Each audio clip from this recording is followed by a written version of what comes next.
കണ്ടിട്ട് മഴയൊന്നും നിൽക്കും തോന്നുന്നില്ല, അത്രയും തകർത്ത് മഴ പെയ്തുകൊണ്ടിരിക്കുകയാണ്. മുറ്റത്തിൻ്റെ പണി പകുതിയെ കഴിഞ്ഞുള്ളൂ, പകുതിയും കൂടി എടുക്കാനുണ്ട്. അതുകൊണ്ട് ചളി പിളിയാണ് കേട്ടോ. അപ്പോൾ രാവിലെ തന്നെ അമ്മ കുളിച്ച് ശിവതിക്ക് വെക്കുന്നുണ്ട്. ആ നേരം കൊണ്ട് ഞാൻ അടുക്കളയ്ക്ക് പോയിട്ടോ.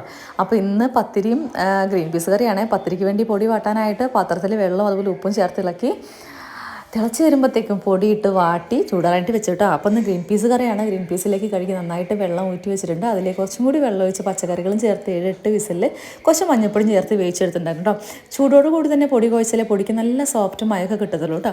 അപ്പോൾ അത് കഴിഞ്ഞ് പുതിയ പ്രസ്സിലാണ് കേട്ടോ പരത്തിയെടുത്തത്. പുതിയ സാധനങ്ങൾ എടുക്കാൻ പ്രത്യേക ഒരു പ്രത്യേക ഒരു അനുഭൂതി അല്ലേ. പുതിയ സാധനങ്ങൾ നമ്മൾ ഉപയോഗിക്കാൻ തുടങ്ങുമ്പോഴത്തേക്കും അങ്ങനെ പാനും പുതിയതാണ് കേട്ടോ. അപ്പോൾ ഇതും കഴിഞ്ഞ് പത്തിരി ചൂടാൻ വേണ്ടി നോക്കി. അങ്ങനെ ആ പരിപാടിയും കഴിഞ്ഞ് അമ്മക്കുട്ടി സ്കൂളിലേക്ക് നല്ല സുന്ദരി മണിയിട്ട് മാറ്റി നിൽപ്പുണ്ട്. അവൾ ചായ കുടിച്ച് പോകാൻ കേട്ടോ. അപ്പോൾ അവളുടെ കാര്യങ്ങളൊക്കെ അവൾ തന്നെയാണ് തന്നെ ചെയ്യുന്നത്. അപ്പോൾ കാരണം 3ാം ക്ലാസ്സിലെത്തിയപ്പോൾ അവർക്ക് ഒറ്റയ്ക്ക് ചെയ്യാനുള്ളതൊക്കെ ഞാൻ പറഞ്ഞു കൊടുത്തിട്ട് സ്കൂളിലേക്ക് പോകാൻ നന്ദൂടനുണ്ടായിരുന്നു കൂടെ. ഈ പോകുന്ന വഴിയെല്ലാം ഒരു ചെറിയ മഴ പെയ്ത പുഴ പോലെ ആവും കേട്ടോ. അങ്ങനെ അവൾ പോയി ബ്രേക്ക്ഫാസ്റ്റും കഴിച്ച് കഴിഞ്ഞിട്ടുണ്ടായിരുന്നു. ഒരു ചെറിയ മാങ്ങ കൂടി കഴിച്ചിട്ട് അത് കഴിഞ്ഞ് ഉച്ചക്കത്തെ അങ്ങനെ ഉച്ചയോടും കഴിഞ്ഞ് ഇന്നത്തെ വീഡിയോ ഇത്രയുള്ളൂ. Tata bye, see U.